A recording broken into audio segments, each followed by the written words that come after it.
libro de Samuel, el capítulo 2. Primer libro de Samuel, capítulo 2, verso 27 al 30. Dice la palabra del Señor: vino un varón de Dios a Elí y le dijo: así ha dicho Jehová, ¿no me manifesté yo claramente a la casa de tu padre cuando estabas en Egipto en casa de Faraón? Y yo le escogí por mi sacerdote entre todas las tribus de Israel, para que ofrecieseis sobre mi altar y quemase incienso y llevase ephod delante de mí, y di a la casa de tu padre todas las ofrendas de los hijos de Israel. ¿Por qué habéis hollado mis sacrificios y mis ofrendas que yo mandé ofrecer en el tabernáculo, y has honrado a tus hijos más que a mí, engordándolos de lo principal de todas las ofrendas de mi pueblo Israel? Por tanto, Jehová, el Dios de Israel, dice: yo había dicho que tu casa y la casa de tu padre andarían delante de mí perpetuamente, mas ahora ha dicho Jehová: nunca yo tal haga, porque yo honraré a los que me honran, y los que me desprecian serán tenidos en poco. Amén. Gloria al nombre de Jesús. Tenga la bondad de sentarse, por favor. Gloria a Dios. Alabanzas al nombre de Jesús. Bueno, estaba pensando incluso ahora, ahí sentado mirando al hermano Reinel, aquí dirigiendo el culto, y traía casualmente a memoria cuando lo distinguí en una tienda. Nos encontramos, no sé si te acuerdas, en una tienda. Yo lo saludé en esa tienda y hablamos muy poco, y lo invité al culto. Y toda su familia, bueno, ninguno de la familia era creyente. Reinel fue el primero que llegó de la casa. Era una gran familia. Y casualmente hoy que estamos hablando de familia, de cómo alcanzarla, creo que incluso el testimonio de Reinel es algo que nos puede servir esta noche. Porque sí, él aceptó el ir a culto, pero no solo fue a culto, no solo escuchó el mensaje, sino que recibió el mensaje, lo guardó en su corazón y perduró con ese mensaje allá en medio de la familia, que ninguno de ellos era convertido.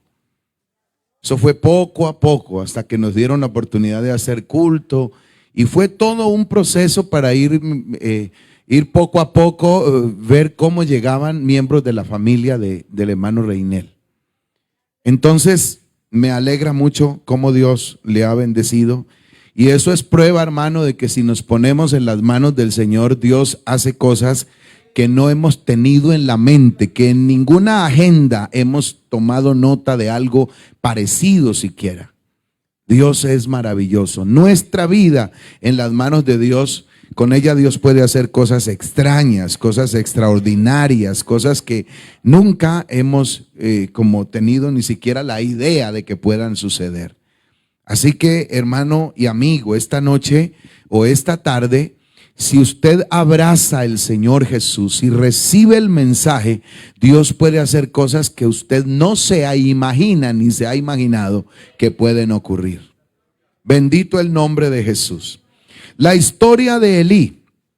Los lectores de la Biblia conocemos la historia, ¿cierto? No solo la parte que leí, sino mucho más. Y resumido, tomamos la lectura para cómo el hombre de Dios le recuerda a Elí. Elí había sido constituido como sumo sacerdote. Era una persona muy eminente en medio del pueblo. Era la persona encargada de ofrecer los sacrificios en el tiempo antiguo. Para los amigos, quiero contarles que en el tiempo antiguo Dios elegía a algunas personas para que fueran mediadores entre el pueblo y Dios, o entre Dios y el pueblo. Y el sacerdote oficiaba precisamente en eso. Él era el encargado de estar como intermediario entre Dios y el hombre. Tanto así que las personas del común, pues los que no tenían que ver con el sacerdocio, tenían que traer algún animalito, algo por su culpa. Es decir, que la persona cometía un pecado Y entonces, de acuerdo al pecado que cometía, Dios había establecido que la persona debería llevar un animalito al sacerdote. El sacerdote lo ofrecía en sacrificio a Dios, y esto era entonces que el animalito que usted traía por su pecado, como la paga del pecado siempre ha sido muerte, entonces usted lo que traía era un sustituto, es decir, para no morir usted a causa del pecado que había cometido, traía entonces el animalito, el sacerdote lo recibía y era el sacerdote el que ofrecía el sacrificio para que la ira de Dios no cayera sobre el pecador. Entonces caía, bueno, el animalito pagaba con la vida, el justo, ¿cierto? Por el injusto, porque el animalito que culpa. Pero así era, Dios recibía entonces la muerte de ese animalito, la sangre, la vida de ese animal en cambio de la vida del pecador, y entonces le pasaba por alto el pecado que había cometido. Entonces el oficio del sacerdote era estar recibiendo animales de parte de los del pueblo que cometían, y como a todos, ¿no? Yo creo que eso no ha cambiado, que todos los días cometemos nuestras cositas por ahí, ¿cierto? Y todos los días tenemos que acercarnos a Dios de alguna manera, porque no sé si hay alguien que diga, oiga, no, yo sí paso el día entero sanito, ¿cierto? Eso tan santo, ¿cierto? Ojalá haya uno que pueda hacerlo. Ni yo he podido, yo no sé, después de todo el día, como que uno tiene que analizar, y aunque haya estado en 2 y en 3 cultos, como en mi caso, de todas maneras en la noche tengo que decirle, oiga, Señor, a veces algo por ahí, ¿cierto? Entonces era un oficio continuo, y el sacerdote era el que mediaba. ¿De qué manera? Ofreciendo el sacrificio para que Dios aplacara su ira para con el hombre.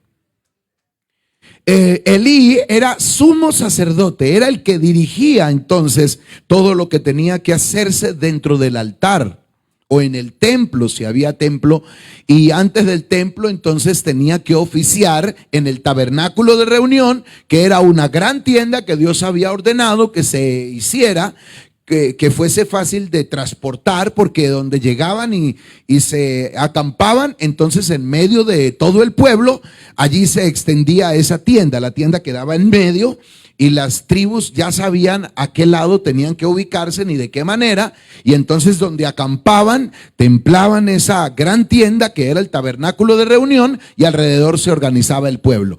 En el tabernáculo oficiaba el sumo sacerdote, y por ende los sacerdotes que estaban a cargo del sumo sacerdote. Elí era sumo sacerdote. Sus hijos, por herencia, pues, porque eran de la familia porque eran de la familia de sacerdotal, y entonces sus hijos también eran sacerdotes.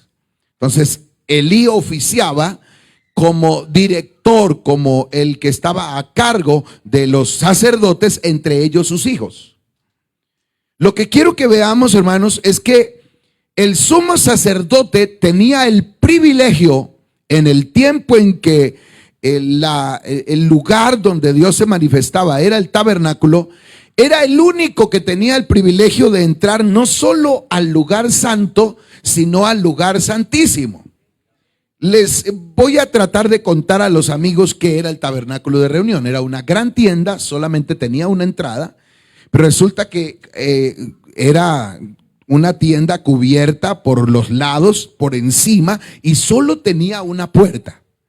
Por esa puerta entraban, y a unos pasos de la puerta, adentro del tabernáculo, había un altar que se le llamaba el altar del sacrificio. Precisamente el sacerdote recibía en la puerta los animalitos que el pueblo traía, los entraba, y en el primer altar que encontraban adentro era donde se ofrecían los sacrificios. Pero después de ese altar adentro, entonces habían también una digamos como, un platón grande, algo así, ¿no? Para nuestros días. Y en ese lugar había agua, donde más adentro del primer altar del sacerdote, del sacrificio, entonces había un lugar, una vasija grande con suficiente agua, y más adentro de la fuente de bronce, así se le llamaba, entonces había una cortina que separaba el primer espacio que iba hasta un poco después de la fuente de bronce, que era el lugar donde había agua, donde los sacerdotes se lavaban allí. Y después había una cortina que separaba un lugar. Esa cortina no dejaba ver qué era lo que había más adentro. Y lo que había más adentro, a eso se le llamaba el lugar santísimo. En ese lugar de allá adentro no entraba cualquier sacerdote. Solo el sumo sacerdote podía entrar allá adentro. Así que Elí era el único que podía no solo venir y ofrecer un sacrificio, sino pasar a la fuente de bronce, lavarse, y luego podía abrir la cortina y entrar al lugar santísimo. Claro que no de cualquier manera.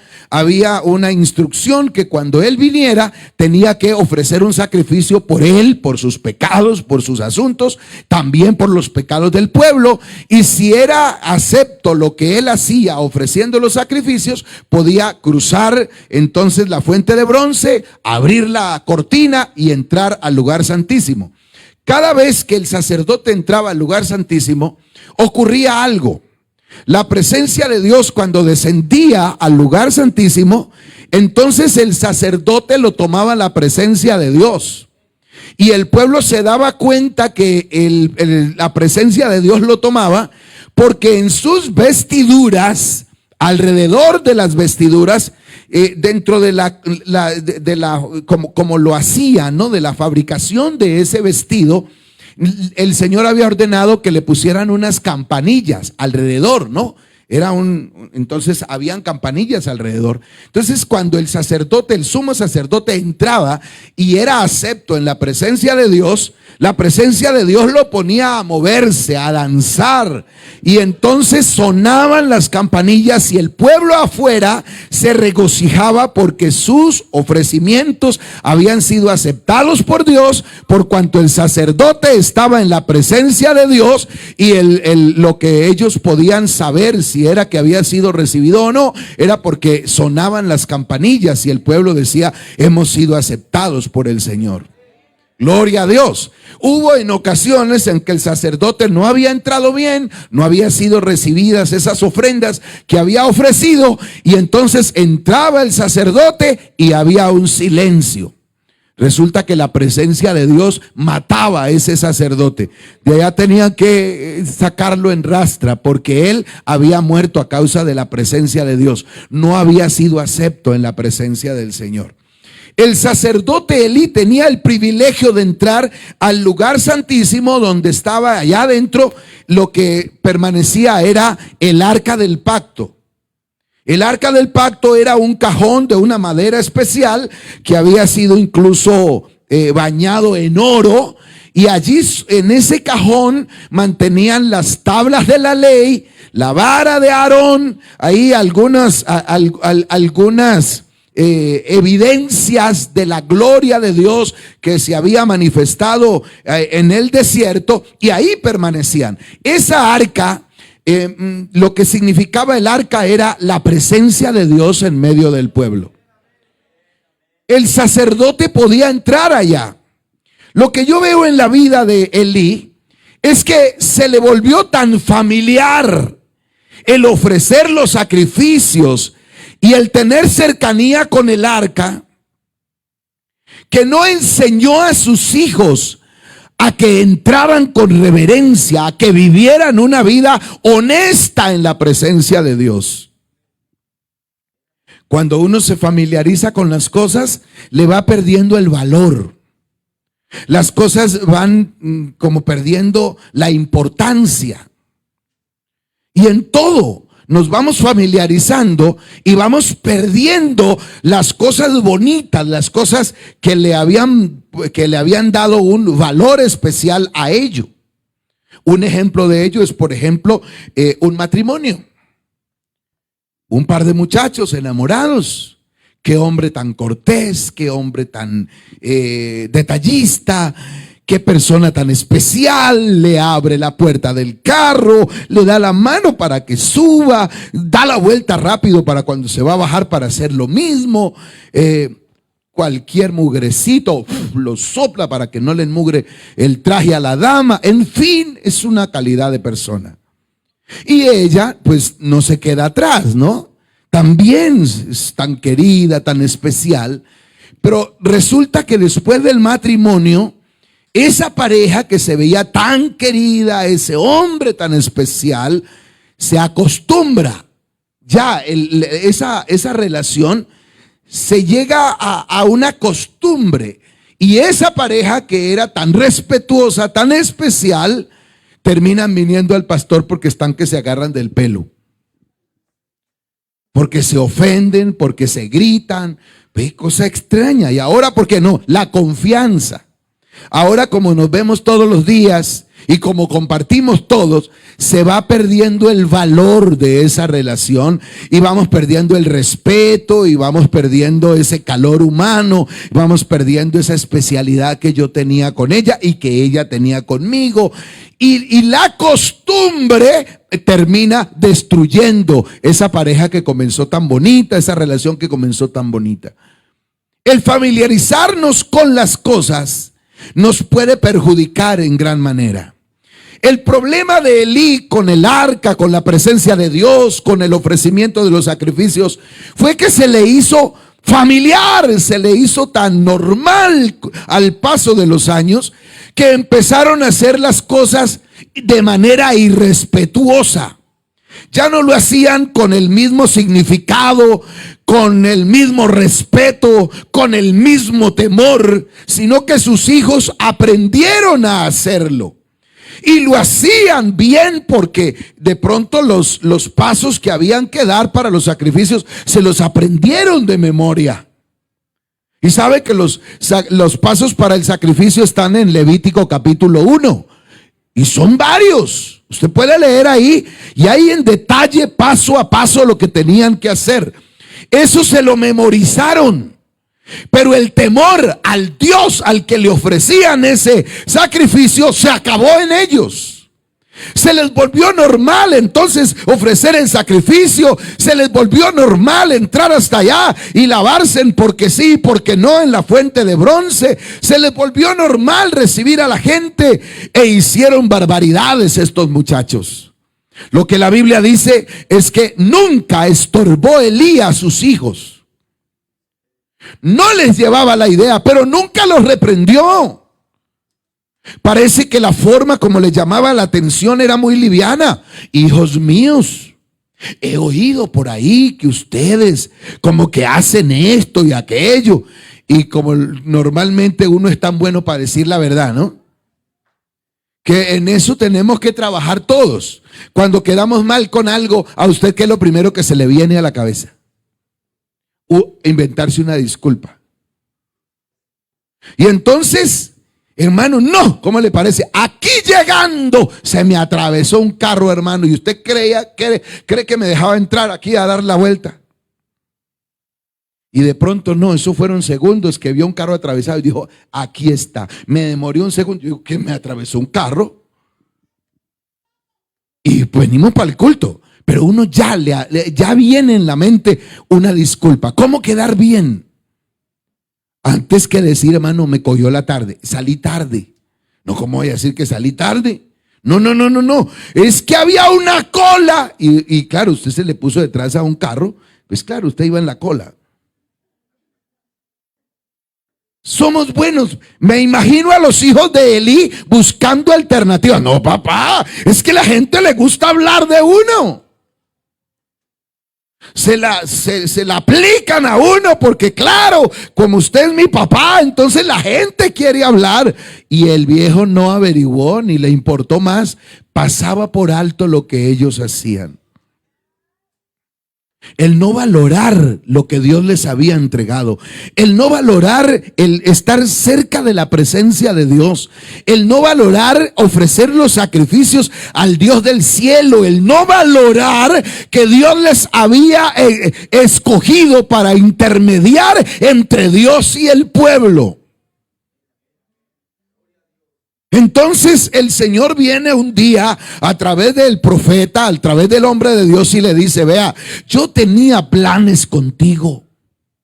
Yo había propuesto de antemano que tu familia, tu casa, la casa de tu padre, para siempre iban a estar en mi presencia. Yo los veía vestidos de efod de lino todo el tiempo. Descendencia tras descendencia iban a estar allí. Pero con esto que has hecho, porque le has dado más crédito a tus hijos, no les enseñaste mi temor. Mi palabra no fue impregnada en el corazón de ellos. No tuviste en estima mis mandamientos. No valoraste la oportunidad de estar cerca de mi presencia. No valoraste estar vestido con el efod de lino, el vestido sacerdotal. Menospreciaste lo mío y te inclinaste por tus hijos. Fuiste liviano, no estorbaste al pecado de ellos. Ahora por esto que has hecho, nunca yo tal cosa haga. No le voy a cumplir lo que tenía en planes, porque me has fallado, porque me diste la espalda, porque fueron más importantes tus hijos que mi presencia, que mi palabra, que mi instrucción. Entonces dice, nunca yo tal cosa haga, porque yo honro al que me honra, mas al que me desprecia, yo lo tengo en poco. Bendito el nombre del Señor. Bendito el nombre del Señor. Y la historia de Elí es triste. Cuando el pueblo de Israel vino de por allá de una guerra y enviaron a algunos para que llevaran el arca y la tuviesen allá en la batalla, porque ellos se les ocurrió hacer lo que hacían los otros pueblos. Los demás pueblos llevaban sus dioses a la guerra para vencer. La idea era que si tenemos a Dios aquí, pues vamos a salir victoriosos. Y entonces ellos quisieron copiar eso y mandaron para que llevaran el arca de allí de donde estaba y que la llevaran al lugar donde estaban en la guerra. Y el sacerdote Elí permitió eso. Los muchachos lo convencieron. Papá, es que allá los pueblos cuando van a la guerra llevan sus dioses. Déjanos llevar, vamos a llevar. Igual vamos a ir los dos, que somos sacerdotes, los hijos de Elí, Omni y Finés. Y el viejo vio cómo sacaron el arca y se la llevaron para donde estaban en la guerra. Y llegó el arca allá. Cuando el pueblo se dio cuenta que había llegado el arca, dice la Biblia que pegaron un grito.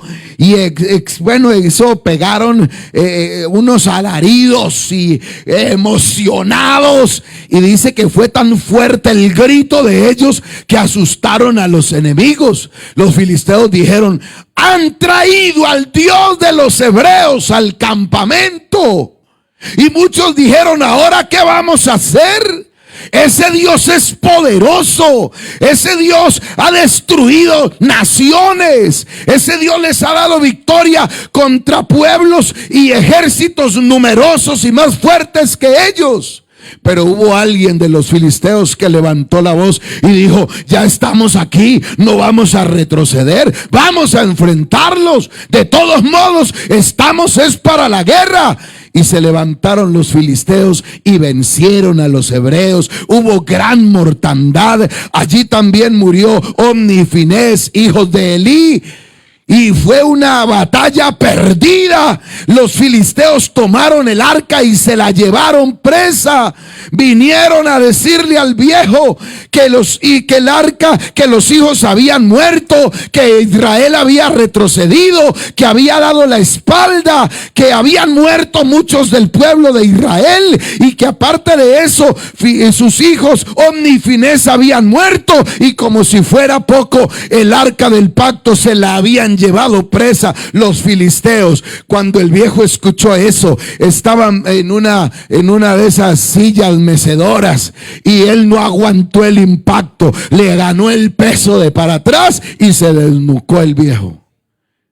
Así terminó el gran sacerdote, el hombre de Dios, perdiendo a sus hijos por no haberles enseñado, por no haber valorado primero él lo que Dios le había dado y haberlo enseñado a sus hijos. Bendito el nombre del Señor. Y hubo tristeza, y hubo lamento, y se acabó esa familia dentro del sacerdocio a causa de no haber valorado lo que Dios les dio en algún momento. Los filisteos se llevaron el arca. La tuvieron en un lugar, pues fueron y la llevaron ante el dios Dagón, era el dios de los filisteos. La metieron en el templo de Dagón, era como un trofeo para Dagón. Dagón, tú nos entregaste no solamente al pueblo, sino al dios de ellos. Y vinieron y lo pusieron por ahí, le pusieron el arca por ahí cerca del dios Dagón. Cerraron el templo y se fueron.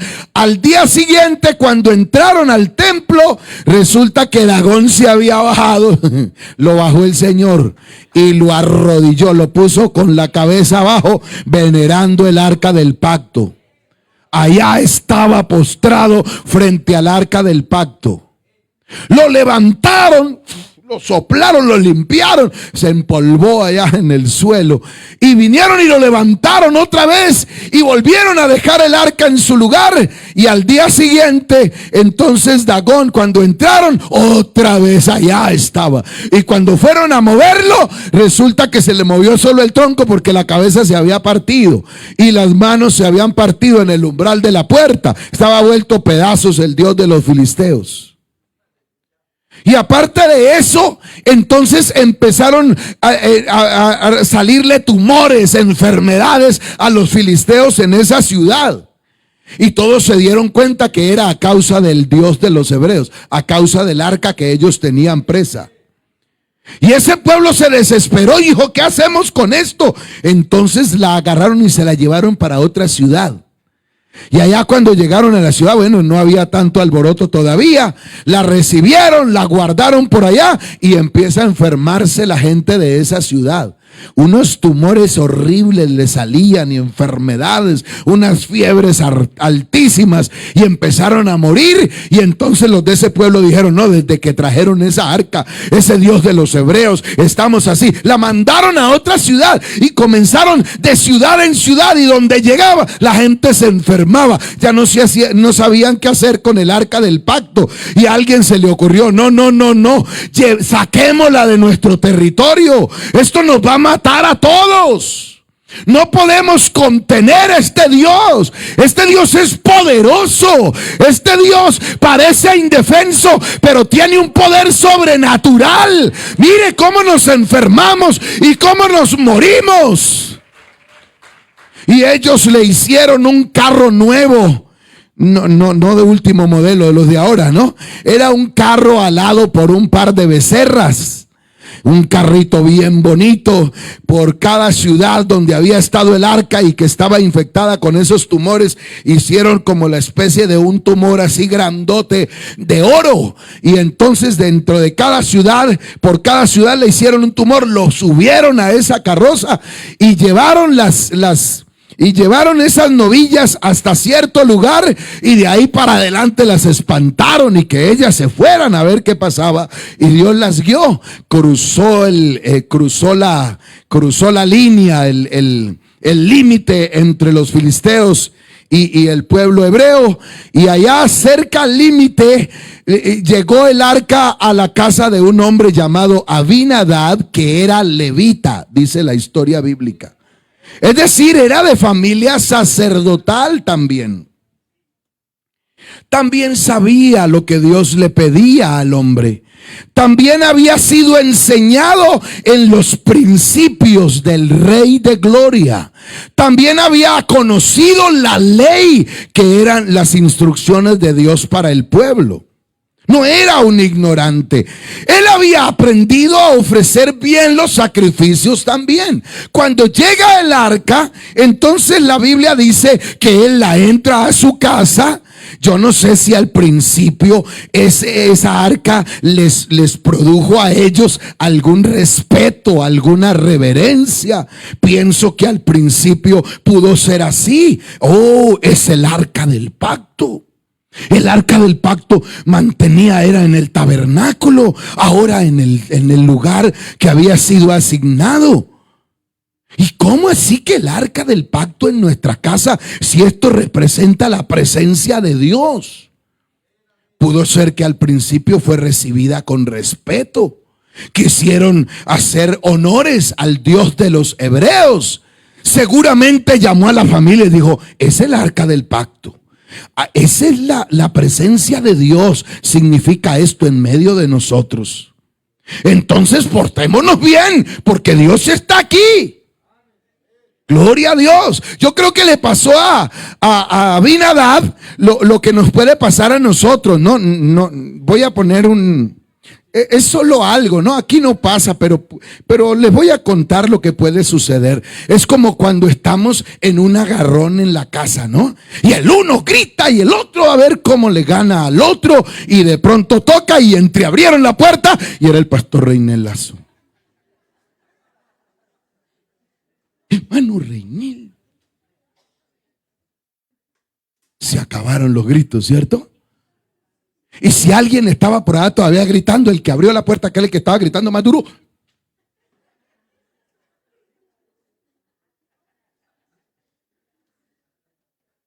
Eso cuando llega un personaje a la casa, uno, uy, ¿qué es lo que estábamos haciendo? Hay una sonrisa, hermana Reinel. A ver cómo sonreímos cuando estábamos, que nos comíamos allá entre nosotros adentro. Cuando llega el arca, es muy probable que se acabó el grito por el momento, ¿cierto? Se calmaron. Y bueno, y la Biblia dice, la historia bíblica dice que en la casa de Abinadab el arca del pacto duró más o menos 20 años, un poco más de 20 años. 20 años. Ellos ahí. ¿Y sabe qué pasó? Estaba buscando, ¿cierto? A ver qué hablaban, si había alguna historia, porque la Biblia no habla de nada que pudo pasar en la casa de Abinadab, entre tanto tenían el arca. Busqué en otros lugares, ¿no? En Google, busqué en otras páginas, a ver qué se podía hablar. ¿Y sabe qué encontré? En todas decían, yo pues decía, ¿qué sucedió en la casa de Abinadab el tiempo en que el arca del pacto estuvo en su casa? Y hay un poco de leyenda, dice, llegó en tal parte, llegó a tal, más o menos en qué tiempo, estuvo por más de 20 años, y dice, y no sucedió nada. Nada pasó. El arca del pacto se convirtió en ellos en un mueble más. Le pasó con el arca del pacto a Abinadab lo que le pasa al que compra una caminadora y la mete en la casa. ¿Qué pasa los primeros días con la caminadora que usted compró? ¿Cuánto tiempo la usa? Con todo y no me le pongan nada. Aquí no me pone una toalla, no me le cuelga nada. Voy a hacer ejercicio. ¿Cuánto tiempo dura eso? Oiga, la hermana puso bastante tiempo. 3 meses es mucho. Oiga, bueno, digamos 3 meses. Pero tiene la caminadora 20 años ahí. Después la caminadora, uno ni sabe que es una caminadora, porque resulta que hay ropa colgada en esos cachos de esa caminadora, en el espaciecito hasta ropa doblada, bien ubicada. Es decir, que ya ni se ve la caminadora. Nos acostumbramos tanto que eso se vuelve un mueble más. Bueno para colgar toallas, ¿cierto? Un poco húmedas, ahí usted las cuelga y sirve para eso, para colgar ropa. Con el tiempo se le cambia el uso y se vuelve tan normal tener eso con nosotros que se vuelve un mueble más. Lamentablemente a la casa de Abinadab llegó el arca y en sus inicios yo creo que sí causó un impacto.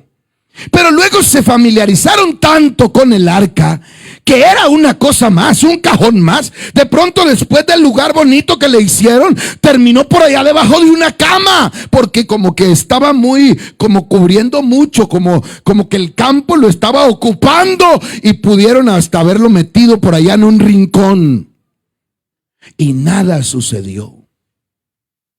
Después de tanto tiempo, termina el reinado el rey Saúl, se establece como rey David, Y cuando David ya había ganado la fortaleza de Sión y está haciendo su palacio, está haciendo su casa, entonces dice: cerca de mi casa debería estar la presencia de Dios. Yo no sé cómo averiguó, qué preguntó, a quién, cómo, y la historia era que había un cajón que había sido recubierto de oro, que tenía unas bastas para cargarla, con unos anillos que la sostenían, que dentro de ese cajón que se llamaba el Arca del Pacto, allí permanecían las tablas de la ley que habían sido escritas por Moisés, y también la vara de Aarón y algo más por allí. Él averigua y David dice: la presencia de Dios debe estar aquí. Y él comenzó a averiguar dónde está el arca del pacto, y le dicen: allá en la frontera. Alguien dice: escuché hace un tiempo que la trajeron los filisteos a casa de un hombre que se llama Abinadab. Y él averigüemos dónde vive, si se ha mudado, vive allí mismo. Pero necesitamos saber dónde está Abinadab, porque yo quiero traer el arca del pacto aquí a mi ciudad. Y entonces dice la Biblia en el capítulo 6 del segundo libro segundo libro de Samuel, capítulo 6, dice que David volvió a reunir a todos los escogidos de Israel, 30,000, dice el versículo 1. Y se levantó David y partió de Baala de Judá con todo el pueblo que tenía consigo, para hacer pasar de allí el arca de Dios, sobre el cual era invocado el nombre de Jehová de los ejércitos, que mora entre los querubines. Pusieron el arca de Dios sobre un carro nuevo y la llevaron de la casa de Abinadab, que estaba en el collado. Quiero que veamos algo. Dijimos que Abinadab era un levita, eso dice la historia bíblica. Y si era un levita, debía saber cómo era que se podía cargar o trasladar el arca. El Señor había dado unas instrucciones y les había enseñado que no se podía transportar de otra manera sino a hombros de los sacerdotes. Y que los sacerdotes que le fueran a poner el hombro al arca deberían santificarse antes de ponerse la basta en su hombro para cargar el arca. Pero Abinadab dijo: aquí llegó en un carro nuevo. Yo creo que el consejo de Abinadab fue el que prevaleció. Se le volvió tan normal la presencia de Dios, el arca del pacto, que él dijo: como ellos lo hicieron, de pronto funcione también y no cansamos la gente. Entonces hicieron un carro nuevo alado por bueyes, y como vino de Filistea, pretendieron llevarla a Jerusalén. Pero la Biblia dice que por ahí en el camino no iban tan lejos, y tropezó uno de los bueyes y como que se fue de lado, y entonces el carruaje se movió, y Usa, un hijo de Abinadab, un muchacho que había sido instruido también como sacerdote, debería saber qué respeto, qué reverencia había de tenérsele a la presencia de Dios.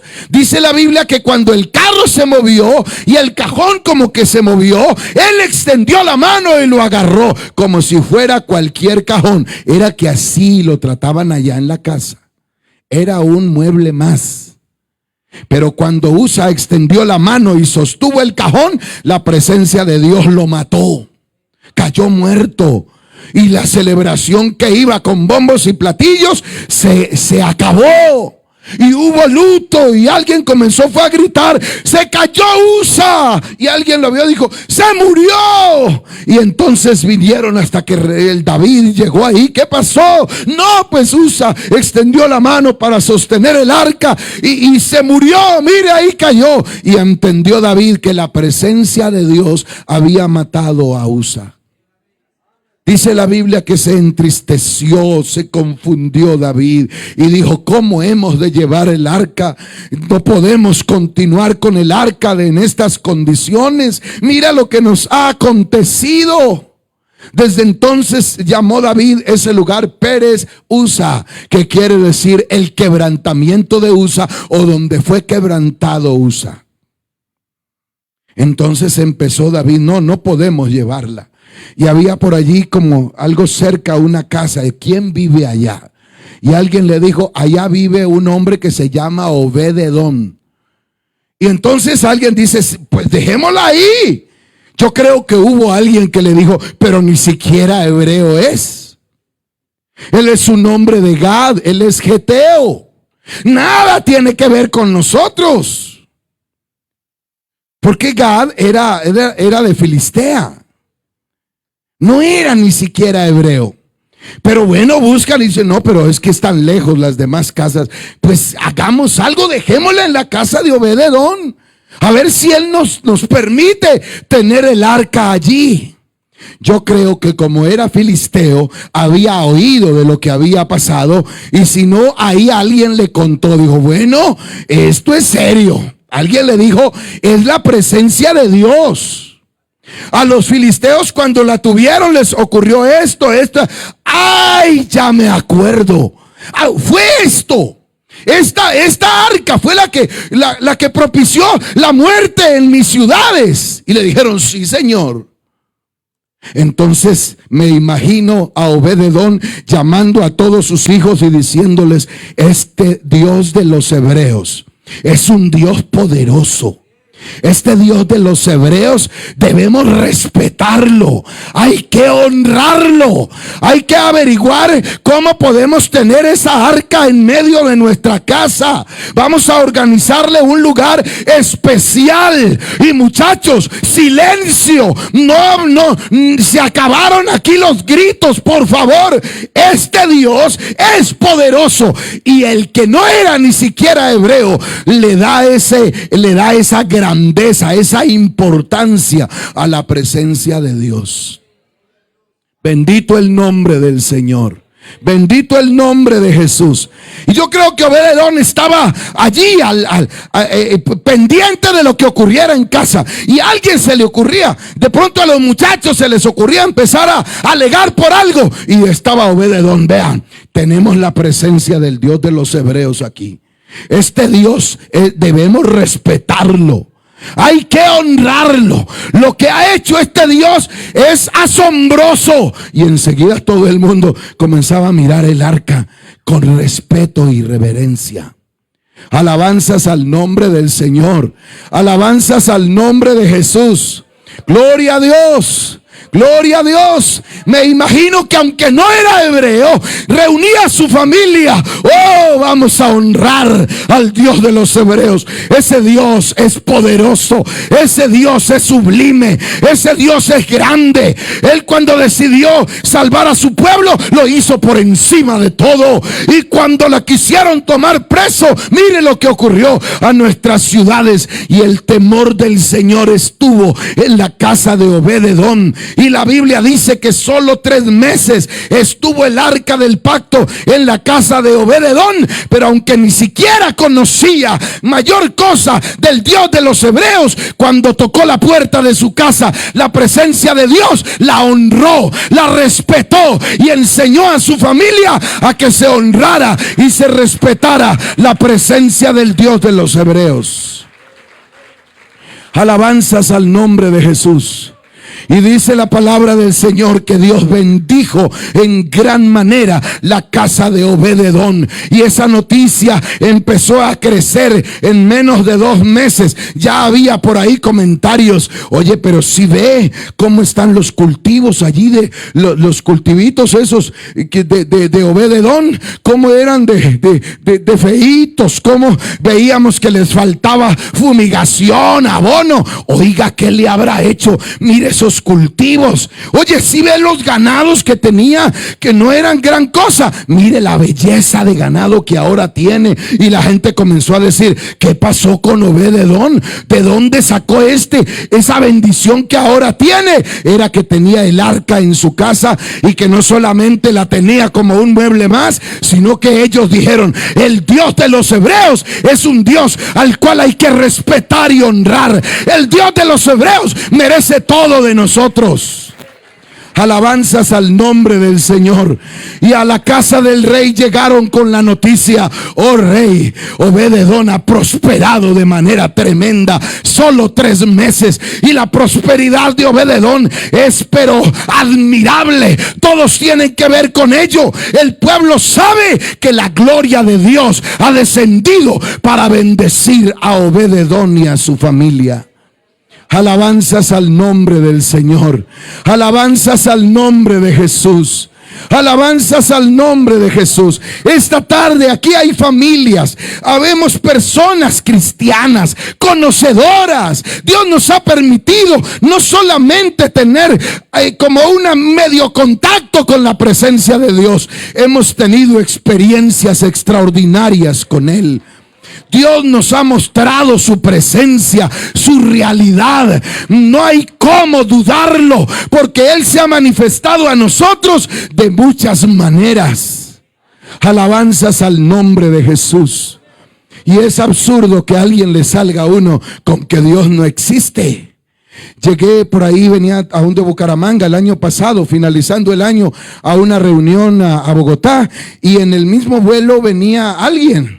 Y entonces en esa barda que hay, donde uno puede conectar para que haya energía, los celulares o la tablet, en fin, ahí yo descargué mi bolso y bueno, yo no iba a conectar ningún aparato, solo saqué una bufanda porque vine bien madrugado y estaba haciendo mucho frío. Estoy poniéndome la bufanda y me dice alguien que estaba ahí al lado, dice: estos colombianos sí son orgullosos, ¿no? Si son picaditos los colombianos. Entonces yo lo volteé a ver. Y qué bufanda y que todo eso, me dijo el hombre. Entonces yo le dije: ay, hermano, con este frío que está haciendo, claro que, hombre, tenemos que ponernos lo que sea, porque el frío aquí es fuerte. Ay, me dijo: ¿y tú de dónde vienes? Y dije: no, yo vengo de Bucaramanga. Ah, yo también. Entonces empezamos a hablar. Es un médico, es un especialista en el corazón que trabaja en Bucaramanga. Y él me dice: es un venezolano. Y me dice: ¿qué? ¿Y tú en qué trabajas? Me dijo: yo soy médico y tal. ¿Y tú en qué trabajas? Y yo le dije: yo soy evangélico, yo soy pastor evangélico. Digo: no me hable más. No me hable una palabra más. Detesto los evangélicos. Entonces yo me sonreí y le dije: oye, eso que estás haciendo y eso que estás diciendo es muy cuestionable. Le dije yo ahí sonriéndome. Me dijo: no me hables. Y dije: bueno, pero ni siquiera me ha escuchado. Usted no sabe ni quién soy yo. Digo: no, son ladrones, son Y me dijo una cosa. Y yo me sonreí, le digo yo: eso también es muy cuestionable. ¿Por qué no me has dejado contarte nada de quién soy? Y él seguía, entonces me dijo: ¿sabe qué? Yo le dije: no, pero si me permitieras un momento. No, ¿sabe qué? Yo soy ateo. Entonces yo solté la risa y dije: ¿sabe una cosa? Yo también me las daba de ateo. También, así como usted. Igual. Dije: pero el Dios de la Biblia es un Dios real que me cambió. ¿Qué va a creer? ¿Que vas a ser ateo? Y dije: claro. Y entonces le cité los libros que me habían vuelto ateo. Dije: ¿has leído un libro de Karl Marx que dice tal cosa? Y yo: ¿cómo así que tú eres? ¿Y cómo te convertiste? ¿Cómo vas a decir ahora que hay Dios? Me dice el hombre. Dije: permítame, le cuento. Y no me enseñó nadie. Fui a un culto y iba a otra cosa. Y alguien, después de que el predicador me la canchó a mí, que solo me señalaba a mí, alguien me agarró de un brazo y me dijo: ve adelante. Y yo dije: no, ¿yo qué voy a ir? Pero el muchacho insistió hasta que me trajo adelante. Dijo: yo ni sé a qué vine. Pero cuando iban a orar por mí, le cuento al hombre, yo le dije: bueno, si es que es verdad que hay Dios, entonces pruébeme que existe. Entonces cámbieme. Y yo repetí esa frase. Ya el hombre empezó a escucharme. Y yo lo único que dije fue que si había me cambiara. ¿Y sabe qué pasó, doctor? Me cambió. Nunca más pude ser el mismo sinvergüenza que era antes. A la semana estaba yo como un loco en una carretera, como a las 10 de la noche, gritando, diciendo: ¡ay, Dios!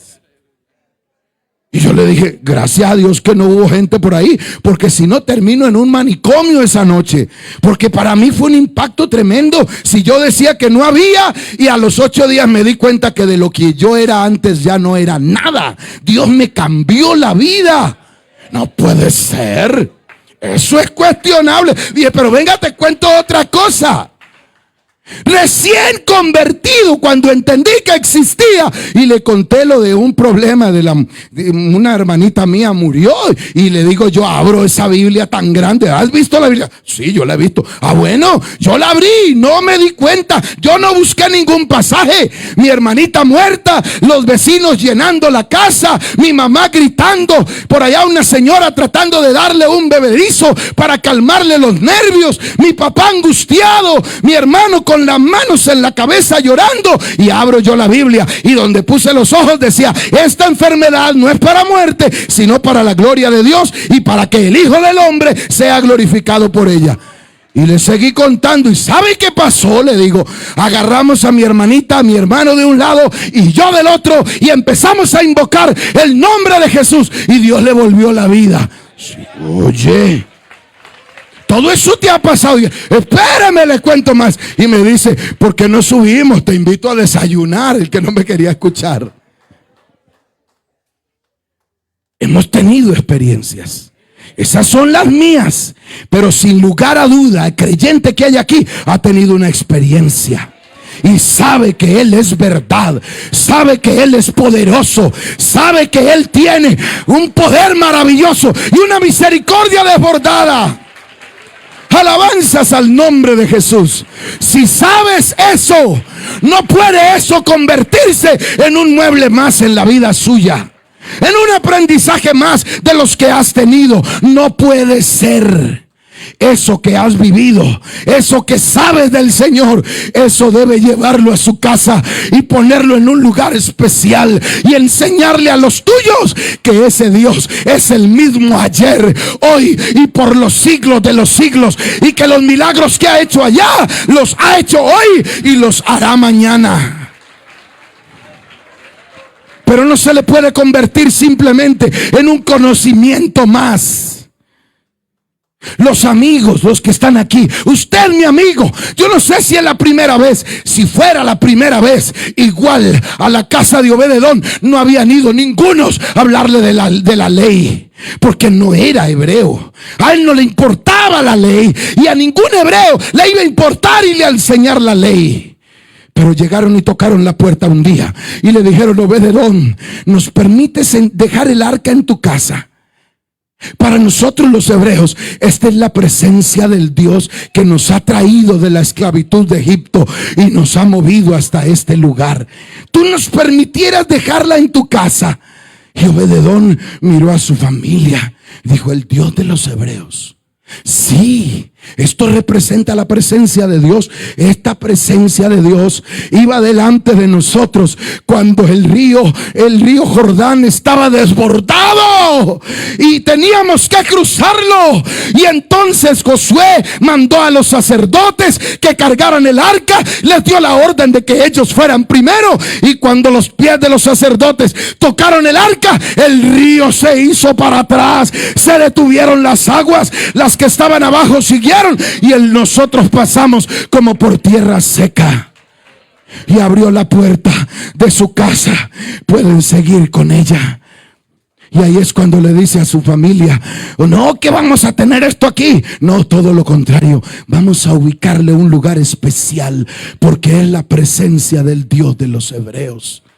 Y aquí vamos a honrarlo porque es poderoso, y vamos a respetarlo, y vamos a tener en cuenta que nosotros tenemos que cambiar, porque aquí está la presencia del Dios de los hebreos.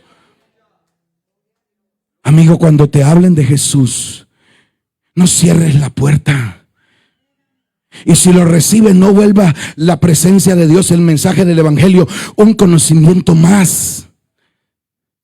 Ojalá lo recibieras en casa. Ojalá abrieras primero la puerta de tu corazón y le ubicaras el mejor lugar en tu vida, y enseñaras a los tuyos que este Dios es maravilloso, que este Dios es sublime, que no hay otro como Él, que puede hacer maravillas, que ha hecho y seguirá haciendo maravillas, y que si hay un problema en tu casa, este Dios puede venir a arreglarlo. Es muy probable que Obed-Edom estaba en la quiebra, todos arruinados sus cultivos, su ganadito a punto de perecer, vendiendo las últimas chivitas, cierto, los últimos, vaquitas que tenía por ahí. Pero cuando dejó entrar el arca, en 3 meses, la presencia de Dios y la gloria de Dios y la bendición de Dios fue notoria en la casa de Obed-edom. Y enseñó también a sus hijos que cuando ya llevaron el arca y cuando ya iban a organizar pues los porteros, iban a organizar todo para el arca ya en Jerusalén, Obed-edom y sus hijos se fueron. Dijo, vamos a ver qué pasa. El arca se la llevaron, vamos. Y entonces por allá estaban pidiendo unos voluntarios para que sirvieran de limpiadores para hacer el aseo. En medio de todos esos hebreos, aquí tenemos el arca del pacto de Jehová. Este es un lugar especial para el arca, para la presencia de Dios. Necesitamos unos voluntarios que vengan con frecuencia y nos hagan aseos, quiten el polvo y limpian el lugar. A ver, unos voluntarios. Y se levantó por allá atrás. Estaba uno que se llamaba Obed-edom y levantó la mano y gritaba. No le ponían tanto cuidado, hasta que, como era el único que gritaba voluntario, dijeron, ¿quién es el que habla? Voltearon a ver, Obed-edom. Y se ofreció como voluntario para limpiar la casa del Señor. Alabanzas al nombre de Jesús.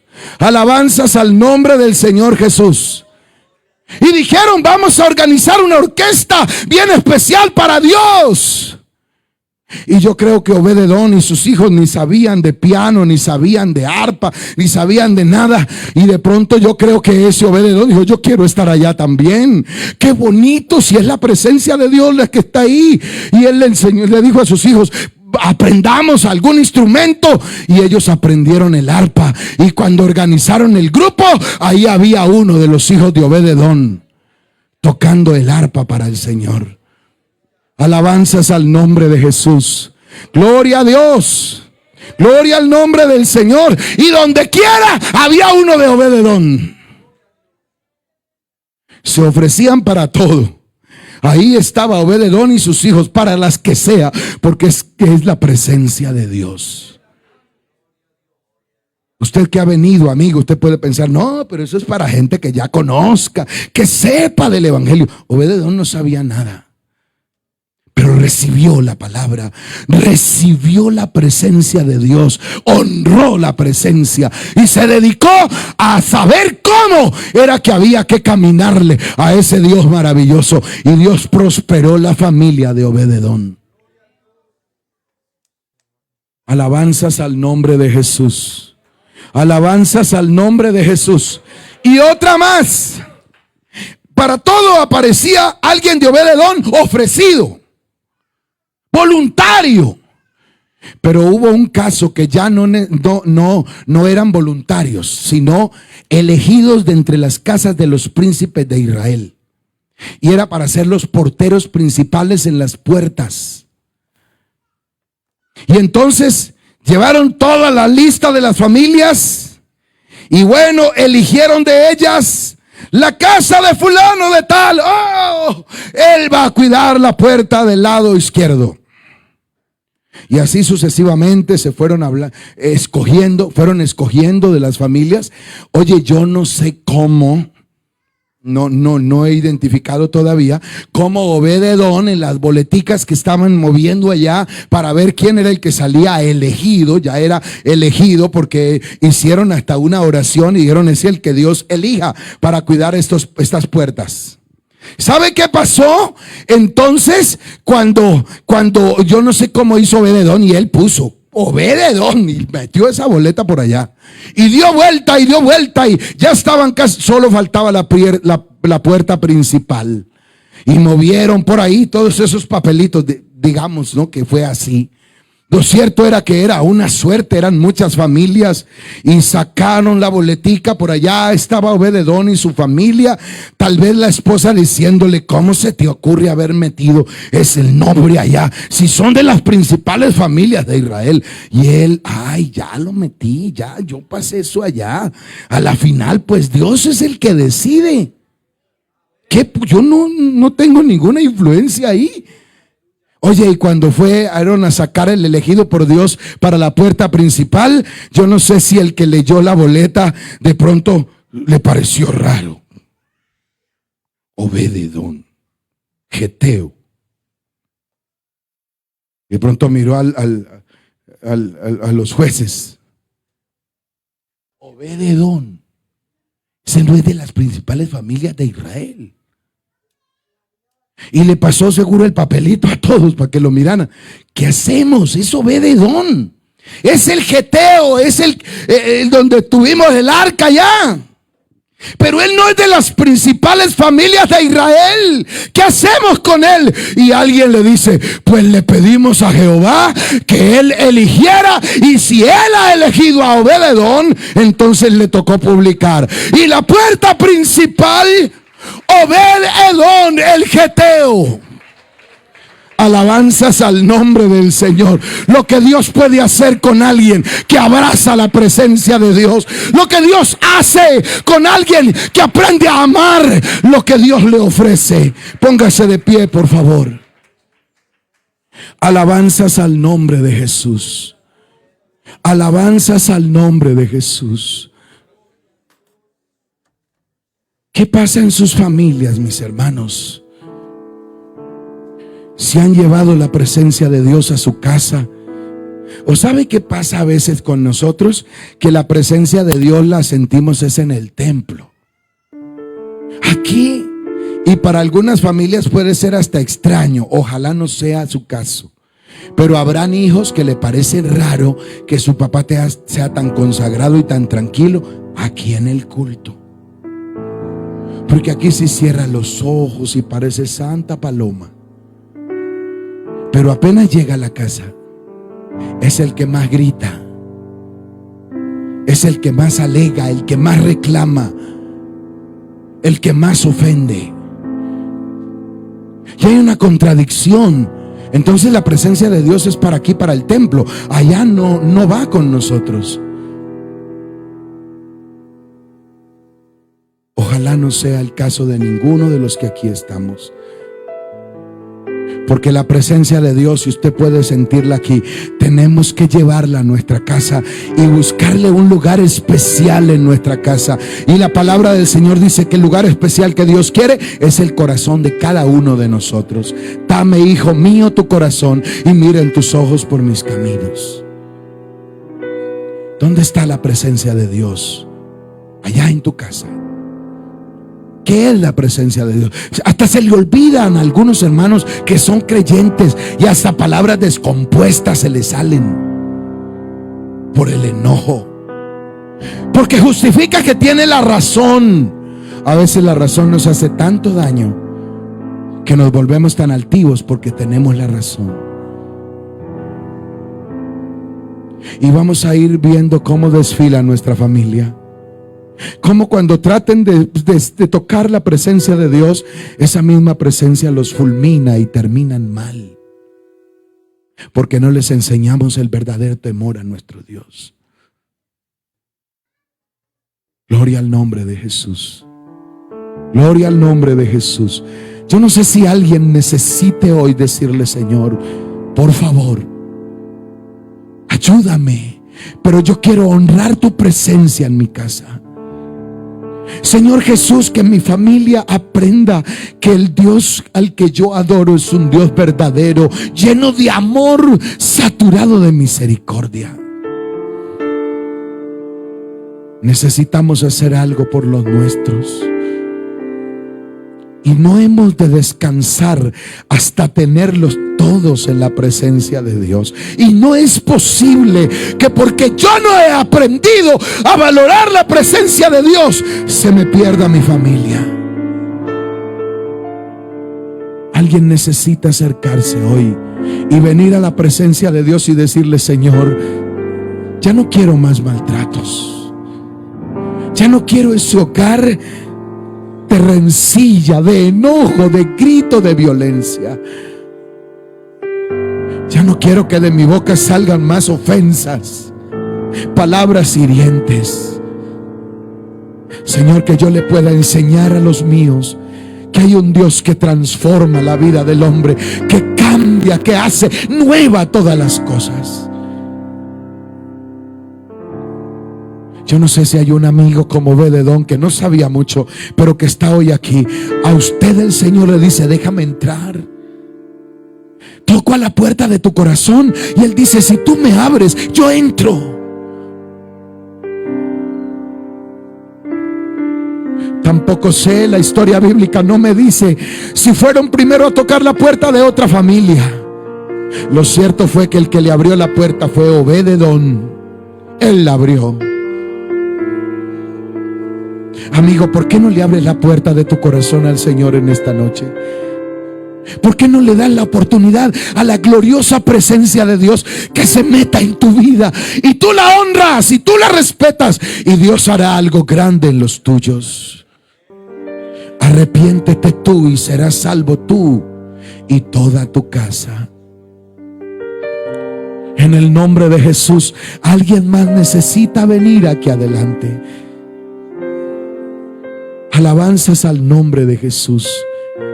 Hermano querido, si allá en el hogar, en el seno del hogar, no reina la paz, no está Dios, tú sientes que Dios como que se queda en la puerta, tú necesitas venir aquí adelante hoy y decirle: Jesús, ayúdame.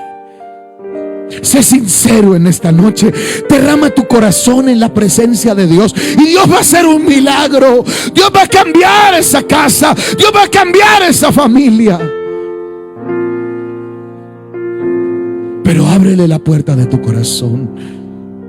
Ábrela.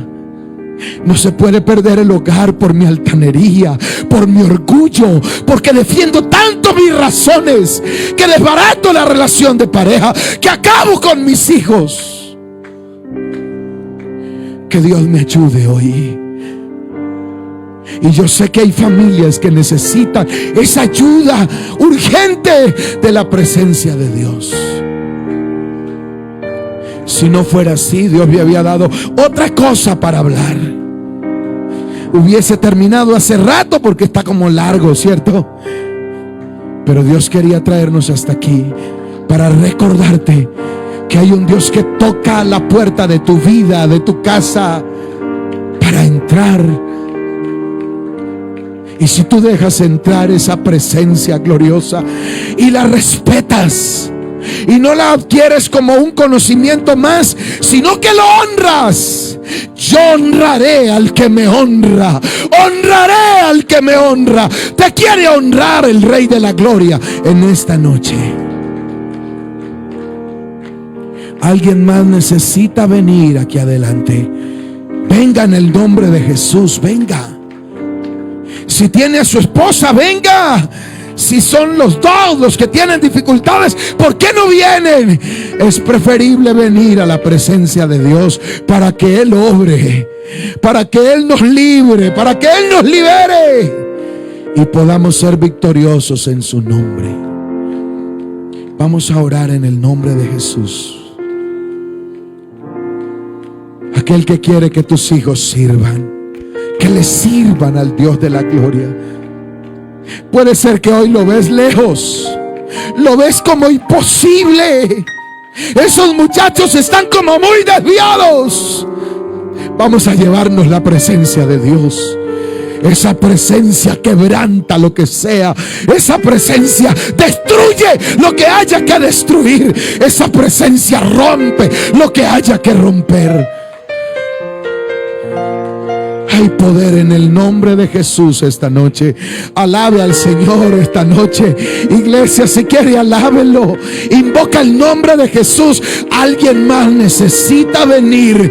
No se quede. Si Dios ha hablado a tu corazón, si algo has entendido, no te quedes sin venir. Si nada has entendido, no vengas porque pierdes la venida. Pero si has entendido que Dios ha hablado a tu corazón y que Dios quiere obrar, que tú entiendes que necesitas, venga, venga en el nombre de Jesús. Hay poder en el nombre de Jesús. Hay poder en el nombre de Jesús. Bienvenidos, amigos, vengan. Alguien que ore por estos amigos. Cuando invocamos el nombre de Jesús, ni nosotros podemos dar fe de lo que puede ocurrir, porque lo que puede ocurrir es grande. Llévate a Jesús a tu hogar. Dale un lugar especial en tu vida, en tu casa. Enseña a los tuyos a amarlo. Enseña a los tuyos a adorarlo.